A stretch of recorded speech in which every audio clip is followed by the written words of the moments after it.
ஓம் கஜத் வஜாய வித்மஹே சுகஹஸ்தாய தீமஹி தன்னோ புதன் பிரஜோதயாத். ஓம் குரு பிரம்மா குரு விஷ்ணு குருதேவோ மகேஸ்வரா குரு சாஷா பரபிரம்மா தஸ்மை ஸ்ரீ குருவே நமக. வணக்கம். எஸ்கே ஜோதிடத்தின் வாயிலாக உங்களை சந்திப்பதில் பெருமகிழ்ச்சி அடைகின்றேன். இன்றைக்கு பார்க்கிற ஜோதிட தலைப்பு வருகின்ற 2024ஆம் ஆண்டு ஒவ்வொரு ராசி அன்பர்களுக்கும் எவ்வாறு அமையப் போகிறது என்பதை பற்றி பார்க்க இருக்கின்றோம். மேஷம் முதல் மீன வரை ஒவ்வொரு ராசிகளுக்கும் கிரகங்களினுடைய கோச்சார நிலை எவ்வாறு இருக்குது என்பதை பற்றி ஒரு விரிவான பார்வை. அதற்கு முன்னாடி என்னுடைய சேனலை நீங்கள் சப்ஸ்கிரைப் பண்ணுங்கள், ஷேர் பண்ணுங்கள், லைக் கொடுங்க, பெல் பட்டனை ப்ரெஸ் பண்ணுங்கள். நீங்கள் சப்ஸ்கிரைப் பண்ணும் பொழுது என்னுடைய வீடியோவானது உங்களை வந்தடையும். ஜோதிடம் சார்ந்த கருத்துக்கள் உங்களுக்கும் கிடைக்கப்பெறும். நன்றி, வணக்கம். எஸ்கே ஜோதிட அன்பர்களுக்கும் உலக தமிழர்களுக்கும் எனது மனமார்ந்த ஆங்கில புத்தாண்டு நல்வாழ்த்துக்களை தெரிவித்துக் கொள்கிறேன். இந்த 2024ஆம் ஆண்டு பலன் எப்படி இருக்கு அப்படின்னு பார்க்கறதுக்கு முன்னாடி இந்த கோச்சார காலங்களில் எந்தெந்த கிரகங்கள் நமக்கு நன்மை அளிக்கின்ற நிலையில் இருக்குது என்பதை பற்றி முதல்ல பார்த்துருவோம். ஸோ நமக்கு தெரியும் 9 கோள்கள் இருக்குது. சில கோள்கள் பார்த்திங்கன்னா மாதம் ஒரு ராசியிலேருந்து மற்றொரு ராசிக்கு போயிட்டே இருக்கும். இப்போ சூரியன் அப்படின்னு சொன்னால் ஒரு ராசியிலேருந்து மற்றொரு ராசிக்கு நகர்ந்து செல்வதற்கு ஒரு மாதம் 30 நாட்கள், சரிங்களா? அதே மாதிரி சந்திரன் பார்த்திங்கன்னா 2.25 நாட்கள் தான் ஒரு ராசியில் இருக்கும். அதுக்கப்புறம் அந்த சந்திர பகவான் அடுத்த ராசிக்கு போயிடுவார். அதே மாதிரி புதன், சுக்கிரன், செவ்வாய் இது எல்லாமே மாதக்கோள்கள் தான். ஒரு 30லேருந்து 40 நாட்களுக்குள்ள ஒரு ராசியிலேருந்து மற்றொரு ராசிக்கு நகர்ந்து போயிடுவாங்க. ஆனால் ஒரு ராசியில் நீண்ட நாட்கள் இருந்து பலனை அளிக்கின்ற ஒரு நிலையில் இருக்கின்ற கிரகங்கள் பார்த்திங்கன்னா ஒன்று குரு, சனி பகவான், ராகு, கேதுக்கள். இதுதான் ஒரு பெயர்ச்சி ஆனதுச்சுன்னா ஒரு ராசியிலேருந்து மற்றொரு ராசிக்கு பெயர்ச்சி ஆகிடுச்சுன்னு சொன்னால் கிட்டத்தட்ட ஒரு வருட காலம், குருலாம் ஒரு வருட காலம் ஒரு ராசியில் இருப்பார். சில காலங்கள் வக்ரமடைவார், அது ஒன்றும் பிரச்சனை இல்லை. பட் குரு பகவான் ஒரு ராசியில் ஒரு வருடம் இருப்பார். ஒரு ராசியிலேருந்து மற்றொரு ராசிக்கு இடம்பெயர்றதுக்கு ஒரு ஆண்டு எடுத்துக்கும். அதேமாதிரி சனி பகவான் ஒரு ராசியிலிருந்து அடுத்த ராசிக்கு நகர்ந்து செல்வதற்கு 2.5 ஆண்டு காலம் எடுத்துக்கிறார். அதனால தான் மெதுவாக செல்கின்ற கிரகம், மந்தன் அப்படின்னு பேர். கால் தாங்கி தாங்கி நடந்து போவார். ஸோ அந்த அமைப்புகள் தான் சனி பகவானுக்கு. அதேமாதிரி ராகு, கேது போன்ற கிரகங்கள் கிட்டத்தட்ட 1.5 ஆண்டுகள் 18 மாதங்கள் ஒரு ராசியில் இருப்பாங்க. ஒரு ராசியிலிருந்து அடுத்த ராசிக்கு அவங்க பெயர்ச்சி ஆகிறதுக்கு ஒரு வருடம் 8 மாதம் ஆகுது, 1.5 வருஷம் ஆகுது, சரிங்களா? ஸோ அப்போது இந்த ஒவ்வொரு ராசிக்கும் நீண்ட நாட்கள் இருந்து பலனை தருகின்ற குரு, சனி, ராகு, கேது போன்ற கிரகத்தினுடைய நிலைகள், அப்புறம் அந்த மாதக்கோள்களினுடைய நிலைகளை கொண்டு ஒவ்வொரு ராசிக்கும் இந்த 2024ஆம் ஆண்டு எவ்வாறு இருக்குது என்பதை பற்றி ஒரு விரிவான ஒரு பார்வை. ரிஷபராசி அன்பர்களுக்கு குரு பகவான் என்ன மாதிரியான நன்மைகளை தர இருக்கிறார் என்பதை பற்றி பார்க்கலாம். வருகின்ற 2024 மே மாதம் வரை உங்கள் ராசிக்கு 12ஆம் இடத்தில் குரு பகவான் இருப்பார். உங்கள் ராசிக்கு 12ஆம் இடத்தில் குரு பகவான் இருப்பார். ஸோ ரிஷபராசிக்காரர்களுக்கு அஷ்டமாதிபதி என்று அழைக்கப்படுகின்ற குரு பகவான் உங்கள் ராசிக்கு 12ஆம் இடத்தில் மறைந்து இருக்கின்ற காலகட்டங்கள் நிச்சயம் நன்மையானதாகவே இருக்கும், சரிங்களா? ராசிக்கு 12ஆம் இடத்தில் இருக்கின்ற இந்த குரு பகவான் உங்கள் ராசிக்கு 4ஆம் இடத்தை பார்ப்பார். 4ஆம் இடம் எது? தாயார், மனை, வீடு, நிலம், வாகனம். பொதுவாக குரு இயற்கை சுபகிரகம், மிகப்பெரிய அளவுக்குலாம் கஷ்டத்தை கொடுத்துட மாட்டார். அதுவும் கோச்சார காலங்களில் வருகின்ற குரு பகவான் மிகப்பெரிய அளவுக்குலாம் கெடுதல் செய்ய மாட்டார். அப்போ உங்கள் ராசிக்கு 12ஆம் இடத்தில் இருக்கின்ற குரு பகவான் உங்கள் ராசிக்கு 4ஆம் இடத்தை பார்ப்பார். 4ஆம் இடம் தாயார், மனை, வீடு, நிலம், வாகனம் இந்த மாதிரி. அப்போது நிச்சயமாக நல்லாயிருக்கும். குருவோடைய பார்வை 4ஆம் இடத்துக்கு இருப்பதன் மூலமாக ஸோ தாயினுடைய ஆரோக்கியத்தில் முன்னேற்றம் ஏற்படும். அம்மாவுக்கும் உங்களுக்கும் இடையே உள்ள உறவு முறைகள் மேம்படும். அம்மாவின் மீது அதிக கவனம் செலுத்துங்க, அதிக பாசமாக இருங்க. வீடு நிலம் வாங்கணும் அப்படின்னு சொன்னால் நிச்சயமாக நீங்கள் வாங்கலாம். ஏன்னா குருவோடைய பார்வை அங்கே இருக்குது. அட்டமாதிபதியோடைய பார்வைன்னு சொன்னாலும் கூட அது விபரீத ராஜயோகத்தை உங்களுக்கு கொடுத்துரும். திடீர் அதிர்ஷ்டம் ஏற்படும். இப்போ வண்டி வாகனங்கள் வாங்கலாம், சரிங்களா? வீடு கட்டலாம், புது மனை வாங்கலாம், சரிங்களா? இந்த மாதிரி ஒரு ஆரோக்கியமான ஒரு சூழல் தான். சுகஸ்தானத்தை குரு பார்ப்பதால் உங்களுடைய சுகஸ்தானம் மேம்படும், ஆரோக்கியமான வாழ்க்கை இருக்குது. அதே மாதிரி உங்கள் ராசிக்கு 6ஆம் இடத்தை குரு பகவான் பார்க்கிறார், சரிங்களா? 6ஆம் இடம் என்பது என்னதுன்னா கடன், நோய், வம்பு, வழக்கு இந்த மாதிரியான அமைப்புகள். அது சிறு சிறு கடன்கள் வரும், சிறு சிறு பிரச்சனைகள் வரும். இருந்தாலும் அதுக்கதான் நான் சொன்னேன், நான் உங்களுக்கு வந்து கடன் வாங்கி வீடு கட்டுங்க, கடன் வாங்கி வண்டி வாகனம் வாங்குங்க அப்படின்னு சொன்னேன். ஸோ அந்த மாதிரி சூழல்கள் வரும் பொழுது அந்த 6ஆம் இடத்தை பார்க்கின்ற குரு பகவான் மிகப்பெரிய அளவுக்கு உங்களுக்கு கெடுதல் செஞ்சிட மாட்டார். அதே மாதிரி ரிஷபராசிக்கு குருவோடைய பார்வை உங்களுக்கு உங்கள் ராசிக்கு 8ஆம் இடத்தை பார்க்கும். 8ஆம் இடத்தை பார்ப்பது நல்லது தான், சரிங்களா? ஒரு சின்ன சின்ன விபத்து, தொந்தரவுகள், கஷ்டங்கள், கண்டங்கள் வந்தாலும் கூட, வழக்கு வம்புகள் வந்தாலும் கூட இந்த குருவோடைய பார்வை அதிலிருந்து நீங்கள் விடுதலையாகின்ற ஒரு சூழலை ஏற்படுத்தி கொடுக்கும். ஒரு சின்ன விபத்தே வருதுன்னா தலைக்கு வரது தலைப்பையோட போயிடும் அப்படிங்கிற மாதிரி ஆகிடும். கொஞ்சம் கவனமாக இருக்குங்க, ஒன்றும் பயப்பட தேவையில்லை. ஏன்னா குருவோடைய பார்வை நிச்சயமாக கெடுக்காது, சரிங்களா? ஸோ இப்போ மே மாதத்துக்கு பிறகு இந்த குருவோடைய நிலையை பாருங்களேன். மே மாதத்துக்கு பிறகு May, June, July, August, September, October, November, December, கிட்டத்தட்ட ஒரு 7-8 மாதங்கள் அந்த பக்கம் இருக்குது, சரிங்களா? ஸோ அப்போ 7 மாதங்கள் குருவானவர் உங்கள் ராசியிலேயே பயணிப்பார், சரிங்களா?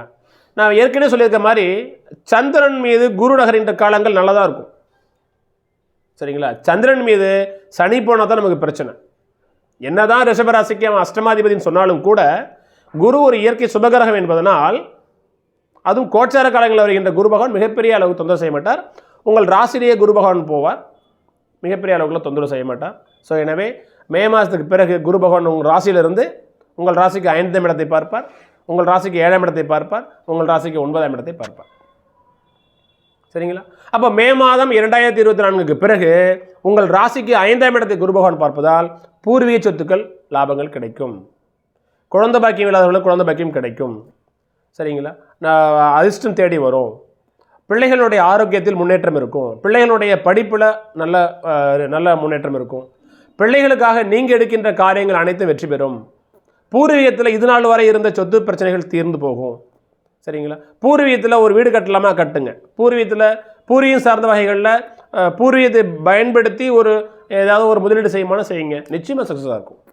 ஏன்னா குரு உங்கள் ராசியிலிருந்து உங்கள் ராசிக்கு 5ஆம் இடத்தை பார்க்கின்றார்.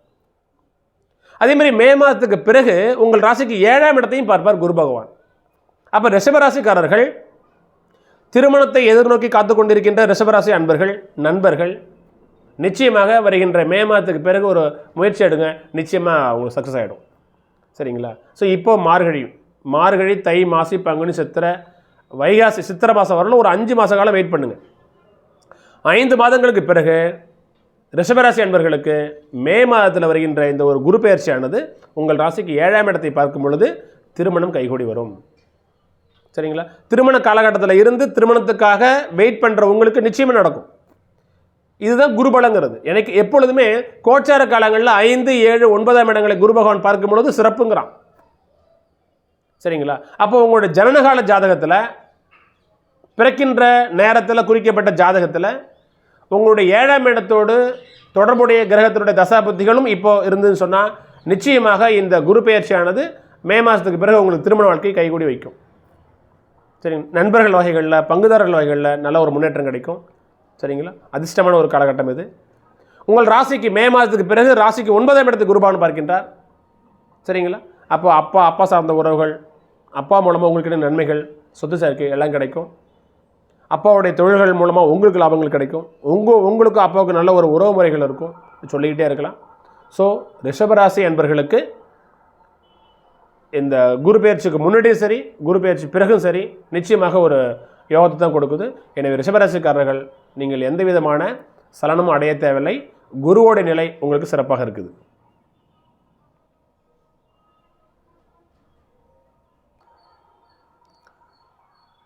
அடுத்ததாக ரிஷபராசி நேயர்களுக்கு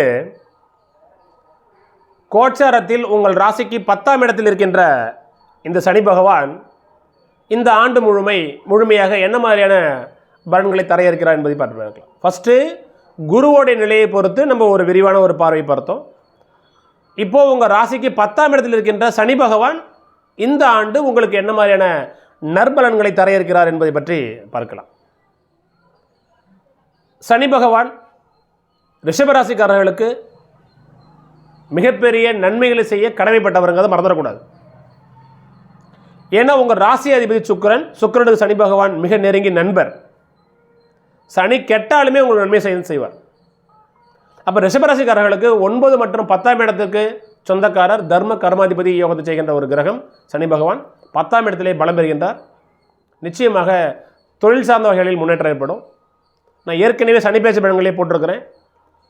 அப்பா சார்ந்த சொத்துக்கள் உங்களுக்கு கிடைக்க பெறும். அப்பாவுடைய தொழில்கள் மூலமாக உங்களுக்கு லாபம் கொடுக்கும். இரும்பு எந்திரங்கள், பில்டிங், கன்ஸ்ட்ரக்ஷன் சம்மந்தப்பட்ட கான்ட்ராக்ட் சம்மந்தப்பட்ட பொருட்கள் பிஸ்னஸ் நீங்கள் பண்ணுங்கள்.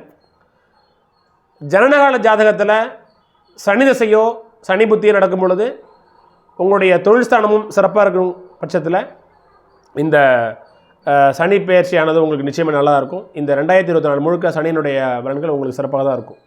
நல்ல தொழில் கிடைக்கும். தொழில் மூலம் நல்ல லாபங்கள் கிடைக்கும், மேன்மைகள் கிடைக்கும். சிறப்பான ஒரு அமைப்பு தான், மாற்றுக்கிறது இல்லை. சரி, ரிஷபராசிக்கு இந்த 10ஆம் இடத்தில் இருக்கிற சனிபனுடைய பார்வை எப்படி இருக்குன்னு பார்க்கலாம்.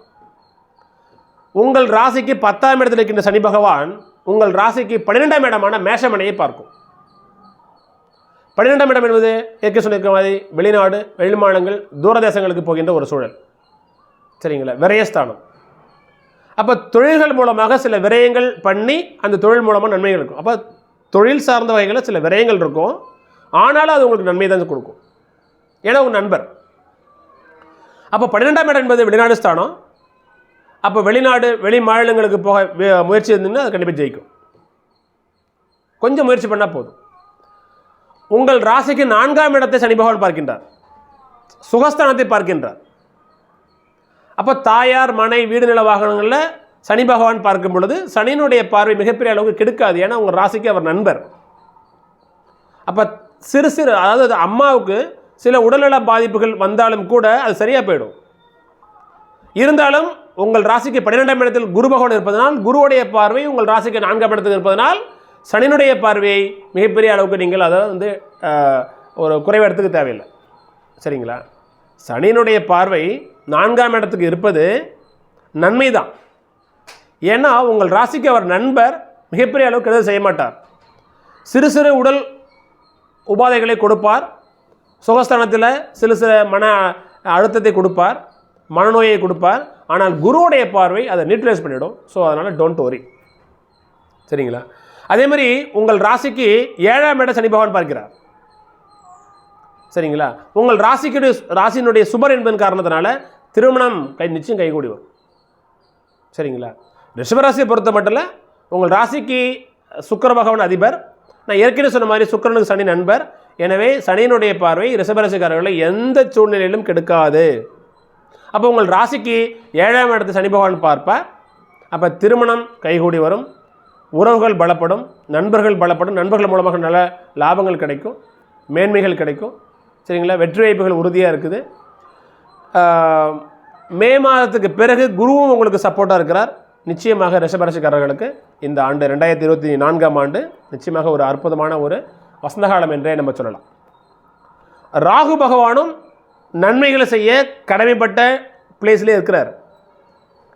ஏன்னா பாவ கிரகங்கள் கோச்சார காலங்களில் 3, 6, 11 இந்த இடங்கள் இருக்கும் பொழுது நன்மை செய்வாங்க. அப்போ ரிஷபராசிக்கு 11ஆம் இடத்தில் இருக்கின்ற ராகு பகவான் நிச்சயம் உங்களுக்கு லாபத்தை கொடுப்பார். ராகு போல கொடுப்பார் இல்லை அப்படின்னு சொல்லுவான். சரிங்களா, ராகுலாம் கொடுக்க ஆரம்பிச்சிட்டாருன்னா நீங்கள் வாங்கிறதுக்கு உங்களுக்கு கையை பத்தாது. அப்போ ரிஷபராசிக்காரர்களுக்கு 11ஆம் இடத்தில் இந்த ஆண்டு முழுக்க இருப்பார். அப்போ 11ஆம் இடமானது வெற்றி ஸ்தானம், லாபஸ்தானம். அப்போ நிச்சயம் வெற்றி, புகழ் உங்களுக்கு தேடி வரும், லாபங்கள் கிடைக்கும், தொழில் மூலமாக முன்னேற்றங்கள் கிடைக்கும். ஸோ எப்படி பார்த்துக்கிட்டாலும் குரு, சனி, ராகு, கேதுனுடைய நிலைகள் ரிஷபராசிக்கு சிறப்பான இடத்துல இருக்குது. ஸோ இது நான் சொன்ன உங்கள் அத்தனை பலன்களும் உங்களுக்கு கைகூடி வரணும்னு சொன்னால் உங்களுடைய ஜனனகால ஜாதகத்தில் கிரக நிலைகள் சிறப்பாக இருக்கணும். நடக்கிற தசாபுத்திகள் உங்களுக்கு சப்போர்ட்டாக இருந்ததுன்னு சொன்னால் நிச்சயமாக 2024ஆம் ஆண்டு உங்களுக்கு அற்புதமான காலமாக அமையும் என்பதில் எந்த விதமான மாற்று கருத்தும் இல்லை. நன்றி.